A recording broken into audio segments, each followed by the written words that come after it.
FTX, the cryptocurrency exchange that brought crypto to the masses.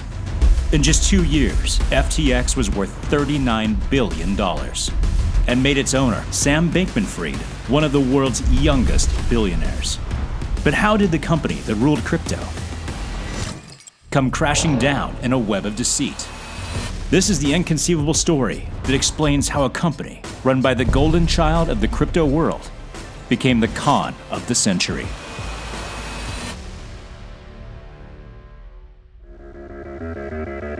I am the greatest. My power venerated. Yeah. History I'm creating. It's there for the taking. It's destiny in the making.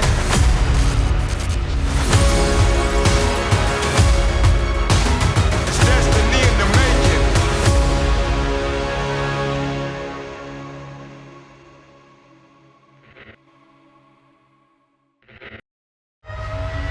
Crypto is really interesting because it's this kind of huge concept for a lot of people that's really hard to understand. This was something that was going to take the world by storm. When we talk about cryptocurrency, a lot of people think they understand it, kind of understand it. I'm getting into crypto. With FTX. You in? I first got introduced to crypto back in 2017 during that bull run. Everybody was going nuts. Of course, we only take Bitcoin. I'm seeing Larry David, I'm seeing these beautiful people promote it. This is big. I'm seeing it take over the Miami Heat's arena at UC Berkeley. I seem to be surrounded by crypto. It's really on the rise right now. Sam Bankman-Fried made his name and FTX synonymous with an entire currency. Do you understand how powerful that is? That is what he was able to do through genius marketing. It's FTX. It's a safe and easy way to get into crypto. I don't think so. When Bitcoin was created in 2009, there was really only two types of people that were using it. You had the engineers who loved the technology and what it represented. And then you had criminals who saw it as a way to transact behind the scenes without any government authority, without any banks. And so they were able to do business in a completely new way. My name is Rebecca Ackerman. I've been a freelance writer and reporter for places like Slate and Vox, specializing in new technologies like AI and crypto. Money has always been a little complex. Before crypto, money was a centralized unit of exchange that could be regulated. And there's always been a third party in the middle, financial institutions, governments. A lot of people have a lack of trust in institutions like banks and the government. And that actually led to the creation of Bitcoin.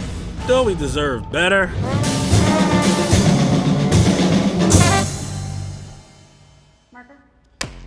My name is Ben Armstrong. I'm the founder of BitBoy Crypto. We're the largest North American YouTube channel that talks about Bitcoin and crypto. Bitcoin's original purpose was electronic peer-to-peer digital cash, where I can send you value, you can send me value. We have no intermediaries, no third parties. We don't have to have a bank be the third party with it.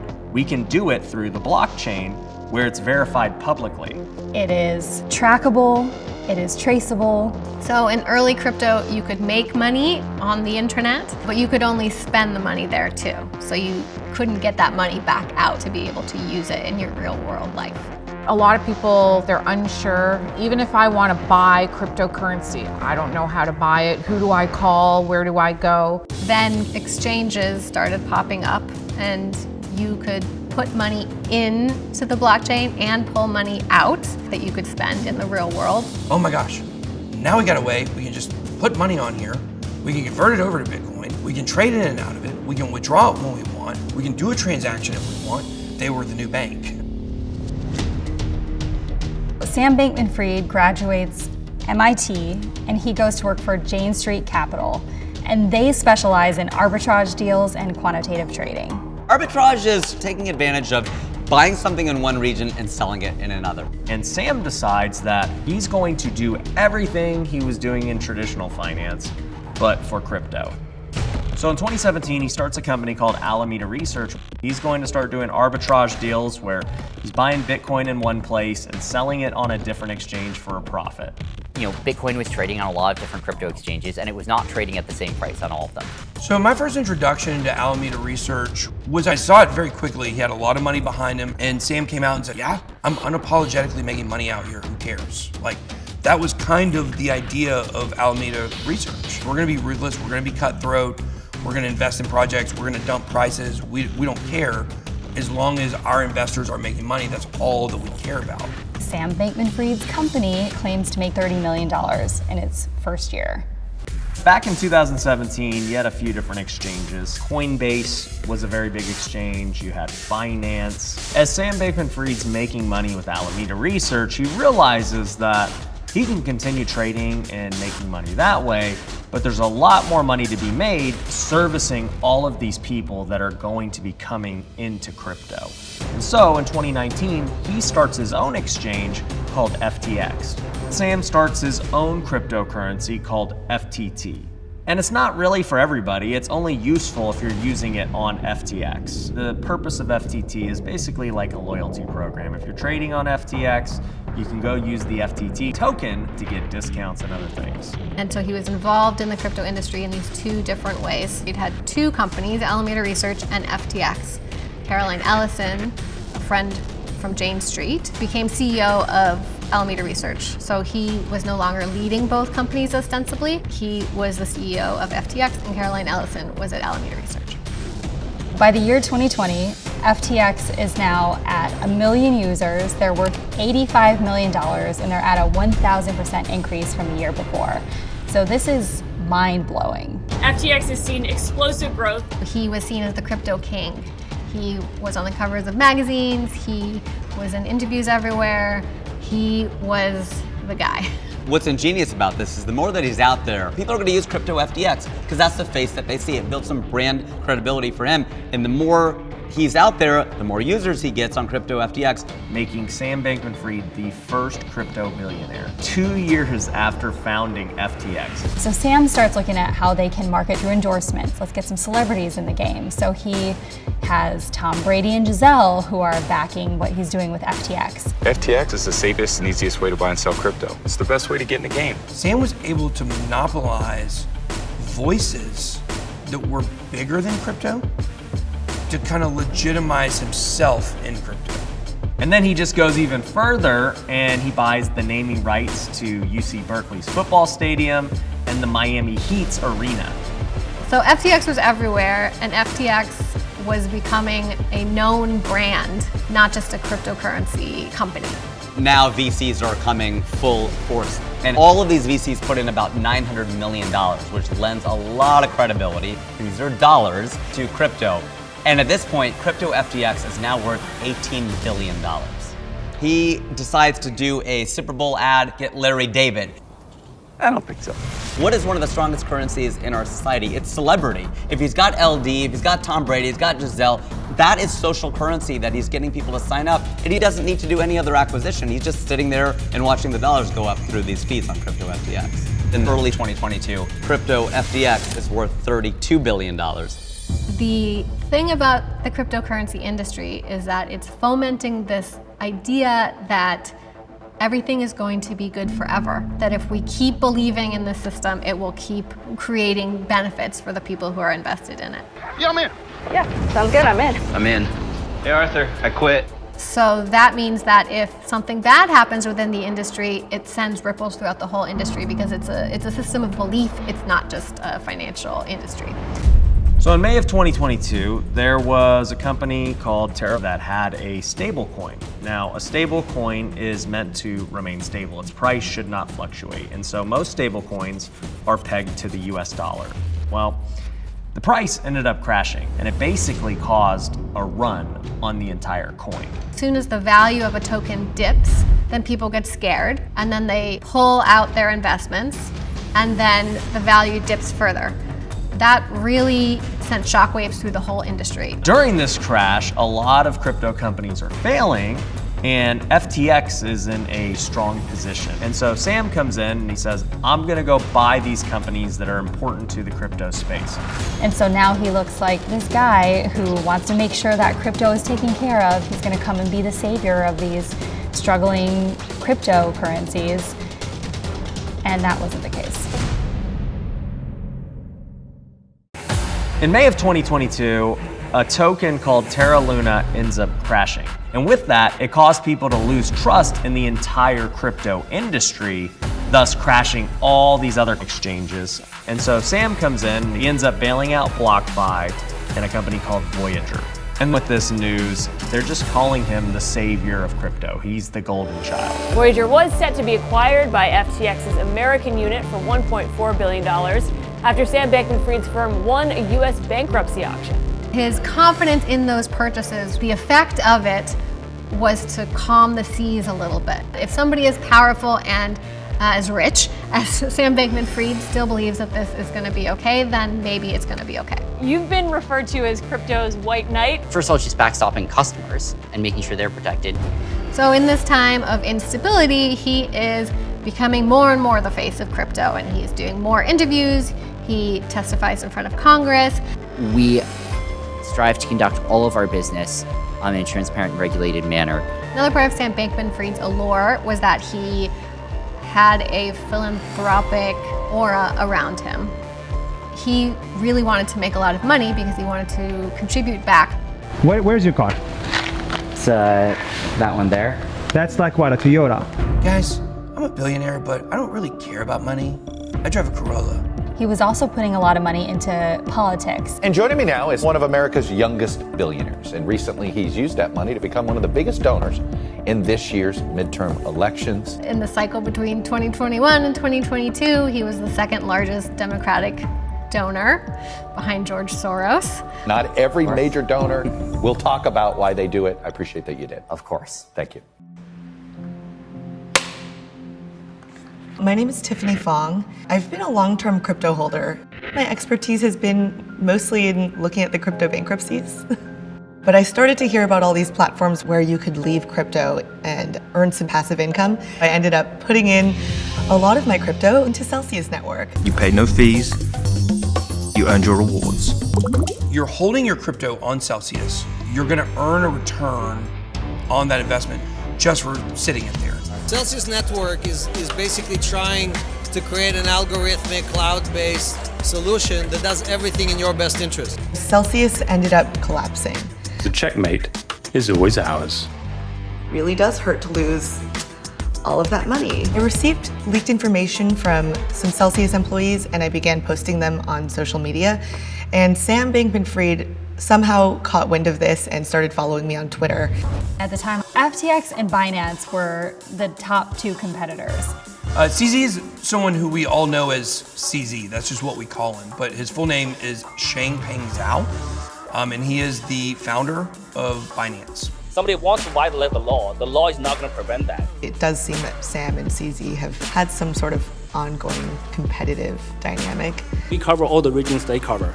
And they have much less users than us. I think I had a lot of confidence in FTX largely because of Sam. Him bailing out all these other crypto companies like Voyager and BlockFi made me think that FTX must have millions or billions. No part of me thought that they were in danger of collapsing, to be honest. So November 2nd, 2022 rolls around. There's a publication called CoinDesk, and they call into question the separation between Crypto FTX and Alameda Research. Alameda's balance sheet is leaked, and it causes a lot of confusion. Alameda Research, which is supposed to be sole and separate from FTX, is reported to have a $14 billion valuation. The only problem is the majority of that is held in FTT token, which is made and created by FTX. So there is not this separation between the two. Something shady is going on.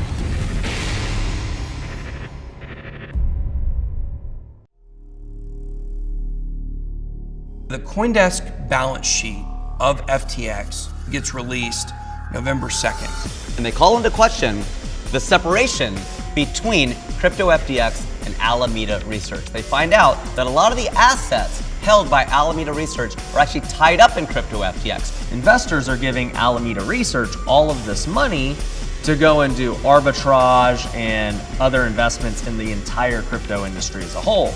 Yet Sam and his team are taking this money and just funneling it back into FTX to buy FTT token. And the reason to do that would be to help prop up FTX, to keep the value of FTTs high. But what that means is that the investors with Alameda Research are put at risk if anything happens to FTX. And Sam came out and said, nah, this isn't true, this isn't true, it's not true. There are people that put even more money in because of Sam's vote of confidence. November 3rd, 4th, and 5th, everything holds in place because SBF is fairly forceful in what he's saying. And then, November 6th happens. Caroline Ellison tweeted that that leaked balance sheet didn't reflect all of their assets, so I wasn't too concerned. I thought that maybe some information was missing. But after that, Binance announces that they're liquidating all their FTT holdings. You got CZ, who's the richest guy in crypto, saying, this has lost my confidence completely, I'm pulling out. So just started this cascading panic selling event. And it triggers a bank run at FTX to the tune of $6 billion. Which causes a severe problem for liquidity of the crypto exchange as a whole. So FTX CEO Sam Bankman-Fried took to Twitter this morning to clear something up. He said that a competitor is trying to attack the company. Sam Bankman-Fried immediately took to Twitter. He was trying to save his company, he was trying to save his own reputation, but he was also trying to save the industry at large. So in this moment, Sam goes to the CEO of Binance and he says, can we work something out where we can just help to calm the markets? And they agree. We're gonna work this out. Don't worry about it. I'm in touch with Binance, and whatever asset you have, they're safe. Nothing to see here, everybody chill. But during this time, people are still trying to withdraw their money from FTX, and they have to make the choice to freeze all withdrawals. Because Celsius and Voyager had unfolded in the months leading up to this, we'd already kind of seen a model for how this works. When an exchange pauses the withdrawals, you know you're screwed. That's because they don't have the money to back the withdrawals. The next day, Binance comes out and says, we're not going to do this. There is no deal made with FTX. It was pretty clear pretty soon that there's misappropriation of user funds. It's hard to know if Binance was actually interested in saving FTX and then got a real good look at these balance sheets and was like, no, we don't want to touch this. This is stuff we can't help. Or if they were trying to sink FTX by saying, oh, maybe we can come in and help them. Oh, no, this is way worse than we thought it was. Sam has mentioned he doesn't believe it was a really genuine offer. SBF now got to come up with covering a shortfall of $8 billion in assets. All of this ends up causing a massive drop in FTX and crypto as a whole. FTT lost 90% of its value in just 2 days.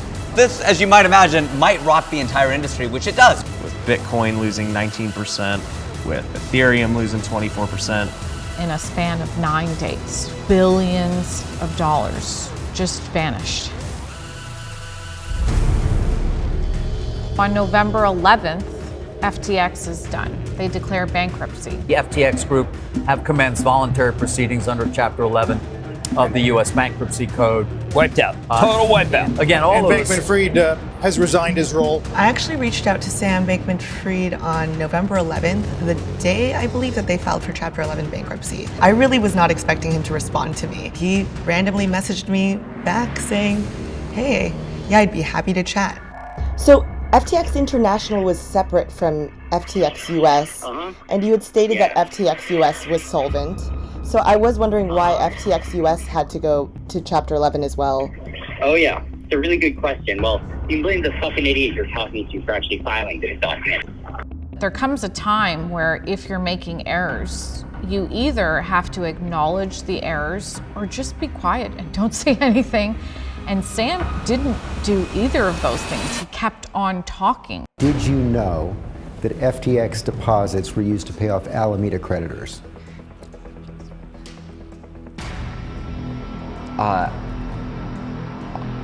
He was in the Bahamas and he kept on giving interviews. You would think simply attorneys have to be squirming and thinking, what is this guy doing? Like, just stop talking. I didn't ever try to commit fraud on anyone. I think he really just bought into the delusions of his own grandeur.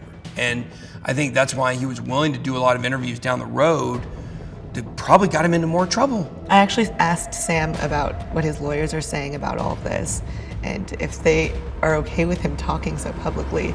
And I think he said, I told them to go fuck themselves. I don't think they know what they're talking. I mean, whatever. They know what they're talking about in an extremely narrow domain of litigation. They don't understand the broader context of the world. Now, during this bankruptcy, Sam has two major problems happening. The first is he has the SEC investigating him, and they're all over him, trying to pin on him everything that he's done. But you also have the crypto community clamoring for his arrest. How concerned are you about criminal liability at this point?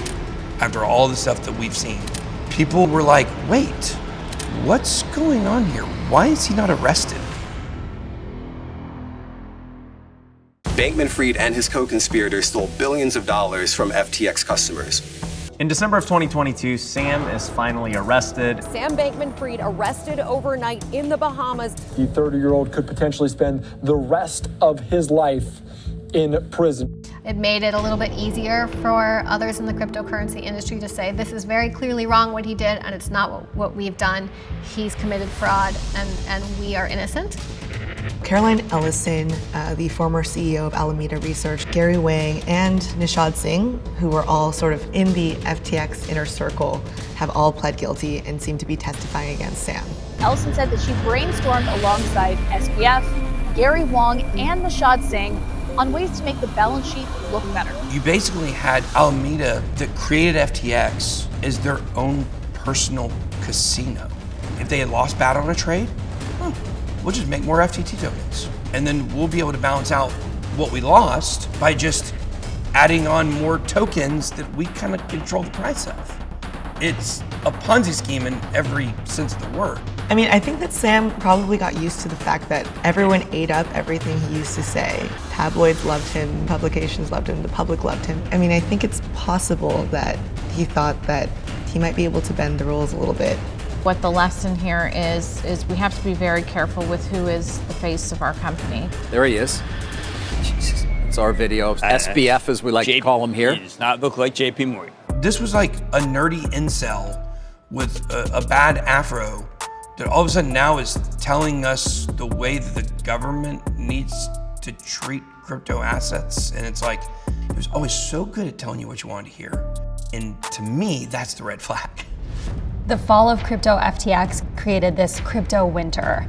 People pulled out of crypto, all these investors lost money, everybody was leaving the space. It just caused major chaos. The belief rug was pulled out from under the industry. The community died down. Actually, the whole tech industry moved on and began talking about AI. The AI boom looks like it will continue to really dominate the conversation. Tom Brady gets sued, Giselle gets sued. There's a lot of stuff swirling around this drain pipe that is crypto.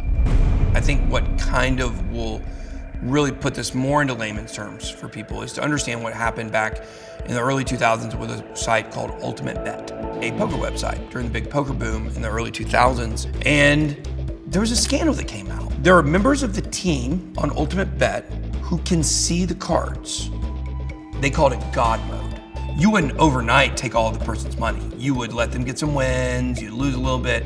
You just wait for those really big spots where they were bluffing. You knew it 100%, you just take their money. And they're just like, well, I guess he made a good read. There was a guy involved with Ultimate Bet whose name was Dan Friedberg. He was an attorney.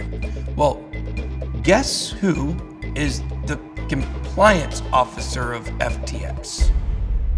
Dan Friedberg. Now you impaired with a buzz, standing in front of the judge. That's what lack of knowledge does. That testimony's not enough. Better get your knowledge up before they come and have you stuck. We gon' win, we win it.